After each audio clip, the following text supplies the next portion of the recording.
परिवहन सेवेतील बागड्यागार येथील प्रशासकीय इमारत तसंच वाहतूक भवन इमारतींचं सन 1998 साली बांधकाम करण्यात आलं, पण तेव्हापासून कुठल्याही मोठ्या स्वरूपाच्या दुरुस्तीचं काम न झाल्यानं या दोन्ही इमारतींच्या बाहेरील बाजूस भिंत आणि आरसीसी बांधकाम नादुरुस्त झाल्यामुळे सन 2017 साली स्ट्रक्चरल ऑडिट करण्यात आलं असता या दोन्ही इमारती C2B श्रेणीत दर्शवल्यानं इमारतीची तातडीनं दुरुस्ती केल्यास इमारतीचं आयुर्मान किमान 15 ते 20 वर्ष वाढेल असं वर्तवलं होतं. परंतु या स्ट्रक्चरल ऑडिटला 8 वर्षापेक्षा जास्त कालावधी लोटून देखील कुठलंही दुरुस्तीचं काम न केल्यानं इमारतीची दुर्दशा झाल्यानं कर्मचाऱ्यांना जीव मुठीत घेऊन काम करावं लागत असल्याची बाब ठाणे काँग्रेसचे प्रवक्ते राहुल पिंगळे यांनी आयुक्तांना पत्राद्वारे निदर्शनास आणून दिली.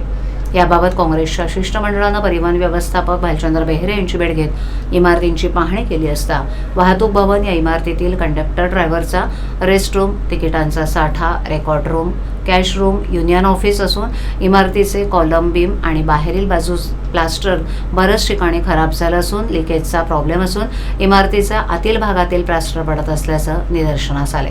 यावेळेला बोलताना पिंगळे यांनी सांगितलं की ठाणे महापालिकेच्या वतीनं दरवर्षी पावसाळ्यापूर्वी शहरातील धोकादायक आणि अतिधोकादायक इमारतींचं सर्वेक्षण करून यादी जाहीर केली जाते, कारण धोकादायक इमारती पावसाळ्यात कोसळून मोठी जीवितहानी होण्याची शक्यता असते. यापूर्वी देखील अशा घटना घडल्या असून त्यात नागरिकांना आपला जीव गमवावा लागलाय. असं असताना देखील उपमुख्यमंत्र्यांच्या मतदारसंघातील आणि परिवहन मंत्र्यांच्या शहरातील परिवहनच्याच धोकादायक झालेल्या आणि शेकडो कर्मचारी काम करत असलेल्या स्वतःच्या इमारतींकडे मात्र पालिका प्रशासनाचं दुर्लक्ष होतंय. याच वेळेला त्यांच्यासोबत माजी परिवहन सदस्य भालचंद्र महाडिक, सेवादल अध्यक्ष रवींद्र कोळी, महिला अध्यक्षा स्मिता वैद्य, संगीता कोटल, सुमन वाघ, श्रीरंग पंडित, अंजनी सिंग, अजिंक्य भोईर इत्यादी पदाधिकारी उपस्थित होते.